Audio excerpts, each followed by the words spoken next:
Thank you for downloading this week's episode of West Box Score. I'm Alex Gonzalez, joined by D-Bot Donald Paz. What's up, dude? Yo, what's going on, brother? Nothing much here. Just getting ready to chop up UFC 264 with you, my man. You ready to talk about it? Hell yeah. It was a wild one, man. It was a wild one. We're going to get into it right now. Before we do get started, I got to ask you to please rate and review us on Apple Podcasts. Follow us on Spotify, screenshot and tag us on Twitter and Instagram. We're at West Box Score. Our social media links will also be in the show notes. What about our hermano, Sonny hermano? Follow him on Twitter and Instagram. He's at The Fox Crate, which is also the name of his podcast, along with Primo Rick. Shout out, Primo Rick. Shout out to Primo Rick. But yeah, they have a great show where they talk about music. They talk about collecting vinyl. They talk about, like, sometimes they talk about, like, some of the latest releases that come out. Like, it's surprising. I'll listen to it and I'll be like, oh, I didn't even know that guy put his album out on vinyl. But these guys are on it, man. They're on it. So for sure, it's a really good show, man. And they get into, like, life discussions as well, you know, because it all intersects. So that was really good. So follow Sonny Hermano at The Fox Crate. They're on Twitter. They're on Instagram. And also check out our Discord group. It's growing. Shout out to everybody that's supporting us in the Discord group. Big Money Matt Paz, Billy Delgado, Nahum Galdames, Parker McDaniels, Brianna Flores, JV Ortiz, Rick Esparza, a.k.a. our moderator, I believe. He's there policing everybody. Referee Rick. And Clipper Pablo, who has 2 accounts there. Such a boomer. He created 2 logins. But yeah, so yeah, shout them out. And check out our Discord group. We'll have our link on our show notes if you want to join and kind of just chop it up with us outside of the podcast, man. Like, we love to hear from you. We love to have conversations with you guys and kind of get to know you guys better. And then we could chop it up about stuff that we talk about on the podcast, kind of like a post-game show. You could think of it like that. And fact check us on all the wrong stuff we got wrong in this week's episode for sure. Yeah. And also, man, D-Bot, I know you and me, we're both big coffee drinkers, like hardcore, man. Almost to a disturbing amount of coffee that we drink every day, but it's okay. It's healthy. Yeah. It's healthy for you. So check out Sailor Brews Coffee, man. They are supporters of this show. They are kind enough to give us a referral link to share with you guys in our show notes. That helps us out. That helps out this podcast. It helps you out if you click that link because you get some tasty coffee and it helps out this podcast. So don't forget to use our referral affiliate link in the show notes, right? Check out our affiliate link. And also, if you want 10% off your first order, use our code WBS10. That's WBS10 as in West Box Score 10. You get 10% off your first order and hit the affiliate link because the affiliate link helps us out. Right. So please do that. Get yourself a bag of some quality caffeine, man. And you want to help out this show, right? You want to help out the show because you want to hear Donald or myself say this. And now it's time for this week's show.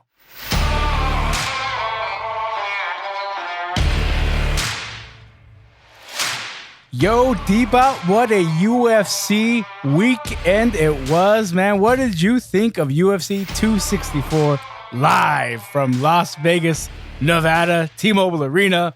We caught that thing live, right? What were you thinking was going to happen going into McGregor Poirier 3? I just wanted to see a good fight to begin with. I was hoping McGregor would lose.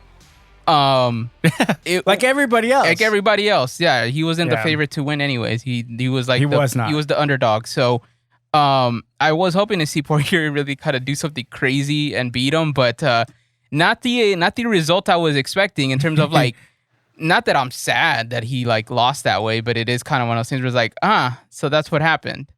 Well, is Trump in the building? I thought he was going to be in the building. Can we go to him just to get a reaction, But no. Yeah. And it's so funny, like the entire broadcast, they kept showing all the celebrities in the audience, and I was waiting for that Trump camera pan to him, and that never happened, unfortunately, on the pay-per-view. It was a clickbait, bro. It was. No, but he was there. Tom Segura, a comedian who one of Joe Rogan's buddies, was at UFC 264, and he took a picture of Trump, a little selfie of Trump like a couple seats over, and he's just laughing.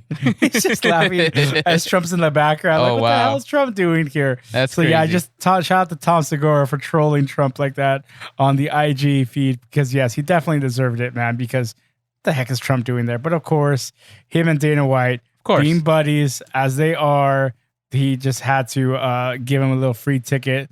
But yes, I was not. It was the pageantry of all these UFC pay-per-views, man, are always exciting to watch, especially when it's Conor McGregor. Yeah. And I'm not going to lie to you, man. I got super into UFC because of Conor McGregor. I would always watch mixed martial arts every now and then, of course, like the old schools. I remember early on UFC 1, images of Royce Gracie in that white gi going to the final against Ken Shamrock. Yeah. So I remember that, obviously, but you fall out of things like I did with soccer when I was young. Like you just kind of fall in and out of things. So I really got back into UFC heavily because of Conor McGregor and his antics. Yeah. Like those antics at the weigh-in when he takes Aldo's belt, like at that press conference, it was very WWE-esque. And if you look at him, he's always very WWE-esque in the way he sells himself and markets himself. Yeah. So I'm not going to lie to you. I was always a big Conor fan, except until after leading this whole build into Poirier 3 is really what lost me. Yeah. And obviously, him as a person, he's had some out of the octagon stuff that's been questionable, but still, whatever. As a fighter, he knows how to sell me on a fight. As a fighter in the octagon, he does some innovative things, like with those shoulder thrust to Cowboy Cerrone to break Cerrone's nose. So like, this guy's just like a real student of the game. He has so much money, man. He doesn't really need to be fighting anymore. No. But yet he's doing it for the love of the fight, which I could appreciate. But this whole build with Poirier got really just gross. And you could even go back to the Khabib Nurmagomedov build. Yeah. And how personal that got. Yeah. And it's like, okay, you're trying to sell fights, I get that, but you're crossing a bit of a line. Yeah. And that's why Khabib went after him and after all his Dylan Dennis, all of Conor's team, because of how personal it got. Yeah, of course. So it's just, there's a fine line between selling and just crossing that line of just getting too personal and just a kind of a line you don't cross and something you don't come back from. And Conor was really good at toting it for a while and then went too far, and now it just looks ugly. It does. Because of his skill not being to where it was and him just not being a gracious loser. I'll never forget the first loss against Nate Diaz and how he was saying, I'm humble in victory, I'm humble in defeat. And that kept me there for him. Like, I expect you to lose some fights, and that's fine. Yeah. But you have to, like his line said, I am humble in defeat. Yeah. He was not humble in defeat lately. No. And it's hard to still follow a fighter and have love for a fighter like that, because as fans of this fight game, we are really invested in our fighters because we have an emotional connection because it's so dangerous in what they do. Yeah. And we all know that. We respect that. Yeah. So we root for them to win, but we root for them really to be safe. Yeah. At the end of the day, it's for them to be safe. And we want to see them perform, compete, and come out of there, go home to their family, as Poirier even said in the post-fight thing. So Conor, at the end of this, man, he's just had such a disgusting look. It's hard for me to root for Poirier McGregor to look forward to that. I mean, to like, how do I spend my money to watch that? I don't know if I can, if I will. It's hard for me to say right now because I might. Yeah. I don't want to be part of the problem here, right? We're always part of the problem or part of the solution. That's true. And maybe me buying more Conor McGregor pay-per-views when I really shouldn't is part of the problem. But I mean, I'll piss and moan about it because I did pay for it. I don't like the way Conor looked after this fight. No. Am I happy he broke his leg? No freaking way. No. That was freaking terrible way to end the fight. Yeah. But we should be feeling empathy for him today, right? Like, think about that. We really should. Oh man, that sucks that McGregor didn't get had to lose that way. Yeah. It really sucks. Like, if he would have lost, at least he would have lost by decision or more admirably. But the way he lost, and he's there sitting on the mat, broken leg, and he's talking about your wife is in my DMs. Yeah. To like, dude, are you like, how petty are you? How gross of a human being are you? Yeah. That this is where your mind goes to sell your next fights. Yeah. And it's ridiculous. And it's just, it's a terrible look, man. Yeah. And nothing I can go with. Conor McGregor, man, I thank you for being the athlete that you were and the showman that you are. Because at one point, yes, you got me into mixed martial arts, but I'm not staying here for you. I'm staying here for other fighters like Dustin Poirier. I'm staying here for other fighters like Khabib. Other fighters who are up and coming like Izzy, like who are gonna keep carrying the sport and hopefully in a good light. Because he's just put a real stain on UFC as a whole. Yeah. And it just pisses me off that Dana White will still say, like, well, we got to have a fourth fight. It's ridiculous. Like, you son of a bitch. Yeah, it almost comes off like Dana doesn't feel anything. Like, nah, guys, this is all part. He wants to make everybody believe that this is all part of the thing. Like, this is just, like, come on, like, you're lighten up. And it's like, yeah, but there's things you just don't do. You know what I mean? Like, I don't know. I kind of think of sometimes like Amanda Nunes and how dominant she is. I feel like she's so dominant that if you said something like that to her, I think she would really, really take it out on you. Like, yeah, no joke. And she's really dominant. So I was just like, I don't know. It's just ridiculous. And yeah, I don't know. I don't know where I don't know where McGregor goes from here. I don't want to say UFC because UFC will continue. They got, like you said, all the people you named, people you could definitely be watching instead of this dude. So it's and of course, it's nuts. The whole UFC card started interesting though. Like you had that Sugar Sean O'Malley versus Chris Mortinho on 11 days notice, taking the fight. Yeah, and just keeping up with O'Malley. Mind you, O'Malley's a bantamweight who's not even ranked top 15. But the hype train behind him is incredible. How much the UFC want him to succeed. Where they're giving him a fight against a fighter who's having to take a fight on 11 days notice, who has a full-time job as a painter already. And he's just like pretty much a stand-in last-minute sub and still goes the distance. Really should have went the distance. Yeah. And I get Herb Dean stopped it with 30 seconds left to go in the fight. 4:33 into the third and final round, but really didn't look like he was in danger. But what do we know? We're not in the octagon, right? Of course. So I'm going to trust Herb Dean always on his stoppages. But just an impressive performance overall. I believe he even got a performance bonus, well deserved, because he put on a show in that opening match. By the way, even in the loss. That's the beauty of MMA, that even in a loss, you could still look strong. Yeah. Because of the heart you display. Yeah. And your willingness to keep fighting. And that's why I love this sport. So that was the opening fight on the main card. And then the women's bantamweight fight. And going back to your point about Amanda Nunes, women's fights don't sell fights on this controversy and smack talk and all that. And I feel like it's interesting. They don't really have to because they put on good performances. Yeah. And that's why we watch them. We like, oh, Irene Aldana is going to take on Yana Kutsinya, and that one's going to be a good fight because they're both skilled. Mm-hmm. They both offer a different style, and the styles make fights. And this is a kickboxer versus more of a judo player. So of course there's going to be a clash of styles, and let's see who gets the benefit. Yeah, who's able to use their style to their benefit, right? So.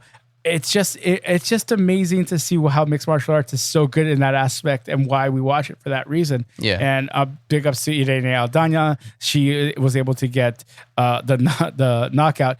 Once again, 30 seconds left in the round. It's always tough when a fighter loses toward the end of the round. But man, she was going to work. She was going to work on that one. So, and then of course you had a heavyweight bout. Tai Shui Tuivasa versus former NFL Pro Bowler, right? Greg Hardy in a heavyweight bout. D-Bot, I think you noticed it, or I think it was our buddy Rich Garcia. Shout out to Rich Garcia, LAFC's own friend of the pod here, soon to be on the pod. Who shouted out like, "Hey, wasn't he a football player?" Yeah, that's great. Yeah, that's Greg Hardy. So funny. He's built like one, man. He looks like it. Right? Yeah. Coming out of the tunnel, surrounded by the security, is like, Who are they going to protect? Who's protecting who here? For real, right? Dude. That was crazy. I think to me that was the most entertaining one. It was the shortest one, but I had fun watching that one, especially because afterwards the shoe beer thing, or I forgot what it was called. The shoey. Yeah. So what the shoey is, it's apparently a New Zealand thing that you take a buddy's shoe that they're wearing, not like your own shoe or not a brand new shoe. It's a shoe that they are wearing. Take it off their foot, pour a beer in it, and if you want to get extra bonus points, your friend has to spit in it too, which is disgusting extra bonus point. But I am almost as crazy where I would try the shoey sand spit, but not that, not the full on authentic one. I do the replica shoey. Yeah. That's as crazy as I would get. Yeah. But even the replica shoey is nuts, right? Just drinking a beer out of a buddy's shoe and just chugging it out of their shoe is nuts. Yeah. It's nuts, dude. It is. You're an insane person. That is crazy. But I respect that. But that was a good punch as well. So, right. I love the celebration afterwards, but that was a really clean punch that I was not expecting. And it happened so fast in real time. And you're like, oh, wow, he's like knocked out. And then that was it. You're like, oh, damn. But yeah, that guy's good, man. I'll say that. You could, people can knock his flubbiness or whatever, but the dude can hit, man. So. Yeah, I think Rick, shout out to Rick Esparza from Lucha Royale cast. We got to do a UFC podcast with him soon. Next time you got to hop on, Rick.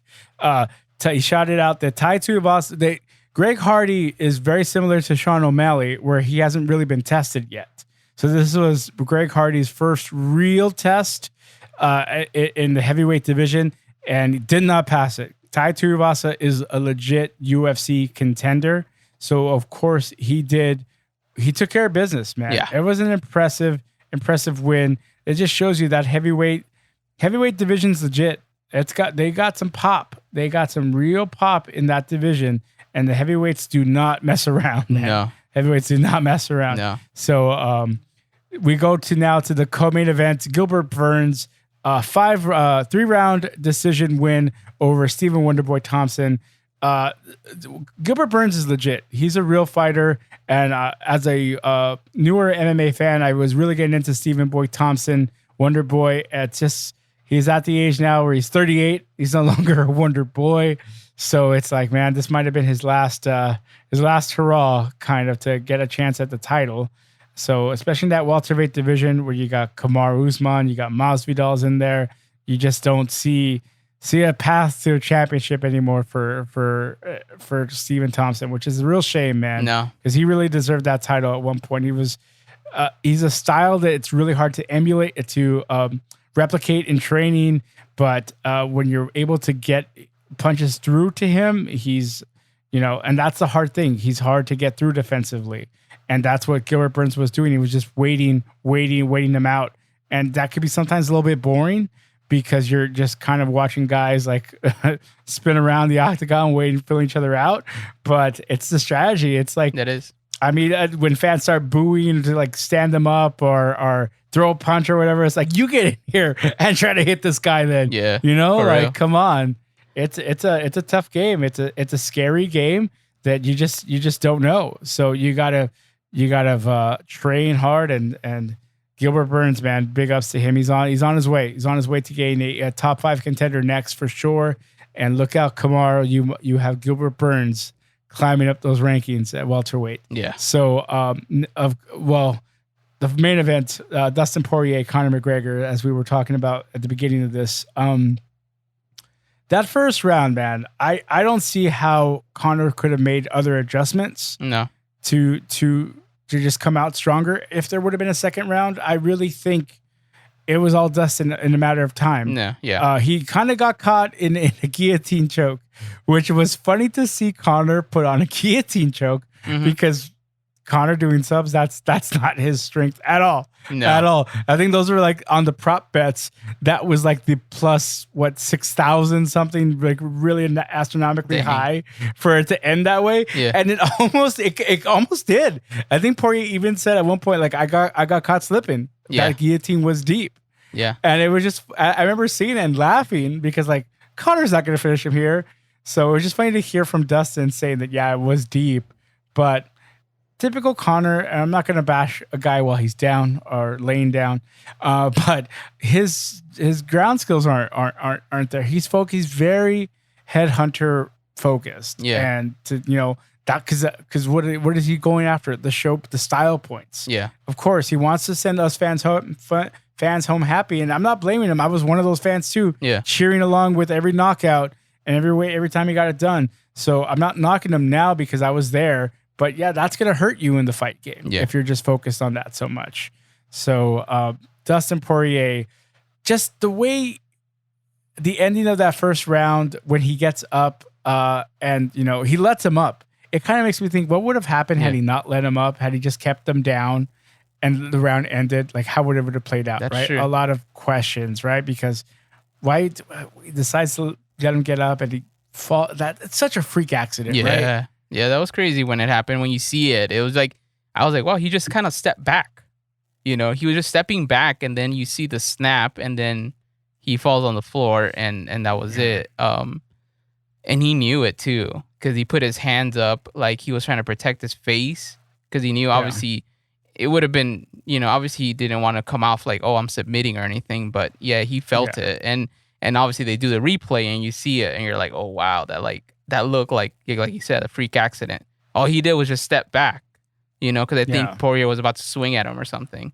And it was crazy. Yeah, because Poirier was still like going for the ground and pound at that point after Conor went down. But yeah, and it's crazy that Poirier said that off of one of the leg kicks that he checked, that he heard something snap or he felt something in Conor's leg, and right away Conor's denying it immediately. But maybe there has to be something to that. Yeah, I mean, those two are in the octagon. That's crazy. Which that is amazing. That's how fragile the human body is, right? Yeah, and that's how fragile this sport is, man. So never take any of these fighters for granted, man. I mean, I know you and I don't, and just anybody listening who's a fan of fighting, and I know there's a lot of critics like our own Clipper Pablo, who is not a fan of mixed martial arts. He thinks it's rather barbaric, and I could see that, right? But it's just like there's a lot of respect that comes in this game, and I think at the end of the day, that's what we need from our fighters. That we expect from our fighters is what we expect and we deserve as fans of this sport, because they need to have that respect for each other's bodies in that octagon, especially out. It's really funny to know a good former heavyweight UFC fighter turned podcaster, Brendan Schaub, who I have other feelings about, but he talks about being close with former people that he fought in the octagon with. Yeah. And like talks to them now because they share that bond, that camaraderie of like competing in the octagon together, even though they competed against each other at one point and maybe we're trying to really inflict some real hurt and damage to each other. They weren't really trying to kill each other. That's never what you're trying to do in there. You're just trying to win by any means necessary. Of course. And sometimes injuries are going to happen. That's part of the sport. But when you see that happen, you're immediately worried for that guy. You're immediately checking on him. Like, is he okay? Like, get him in the hospital. What does he need? Stuff like that. Yeah. So it's just really ugly to see this happening. And it makes you think, had the shoe been on the other foot, had Dustin suffered this leg injury, how Conor would have acted. Yeah. And it just makes me feel, feel like really disgusted by how he might have acted. Yeah, of course. Knowing how much bad blood there is. And I love the way Rafael dos Anjos came out and said that this is karma. Because if you recall, we got the original Conor versus Nate Diaz 1 because Rafael dos Anjos was a late injury. He was originally going to fight Rafael dos Anjos, but on a late substitution, they brought in Nate Diaz. Yeah.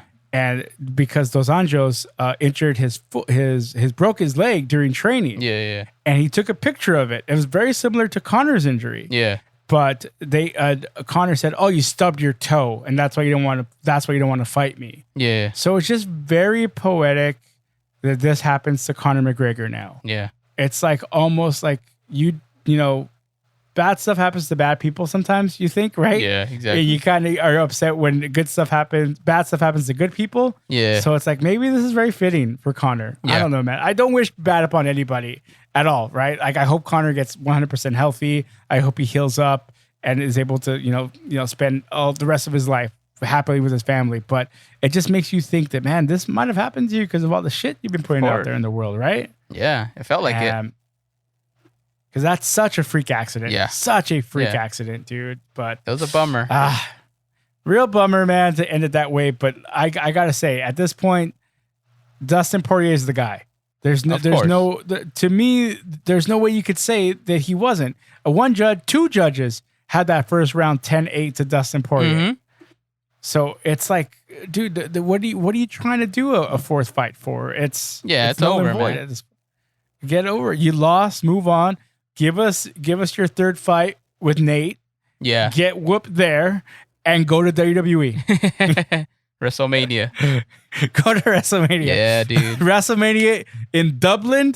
There it is. Yeah. Book it, Vince. That'll be a pop. It's over. Yeah. It's over. See, you have life outside of UFC, man. I know the fight games. But freaking ESPN2 is also like, Max Keller may be like, whoa, this was really isn't over and stuff. And it's kind of like, I think his foot broke and it's over, you know? I mean, I always think with bad blood between people, there's always a way to talk things out, right? You always have to like talk things out and figure this out on a personal level. On a professional level, as far as fighting for purses, like for money and all that, I think it's over as a fight fan. Yeah, I don't want to see this again. I think it's a clear-cut winner now. That was the third and final and tie-breaking fight. Yeah. And it's Conor got that first win when Dustin Poirier was up and coming. Yeah. And this is when Conor was stronger and more, invested in evolving the fight game. And now he's not. I think you have a fourth fight, you're just going to embarrass Conor even more and hurt his stock even more. Yeah. That's my opinion on it. Will I watch it? I'll probably be part of the problem again and watch it again. Yeah. Now, what I really want to see is Charles Oliveira versus Dustin Poirier, because that's the real match to make. That's the one where we're going to see who is the better fighter, because now the division's got to move on from Conor. Conor is no longer in that lightweight division. It's time to move on. The UFC needs to move on. Conor needs to move on. And I don't know if he moves back up in the rankings, but all I know is it's going to move on, and I can't wait as a fight fan to see that lightweight division move on with Oliveira versus Dustin Poirier, because that's one that I will definitely be watching because I'm ready to move on. And D-Bot, are we ready to move on from this week's episode? Yeah, I think I'm ready to move on. We all got to move on. We all got to get closure. I hope you enjoyed this week's episode. That's it for us this week. See ya. Later.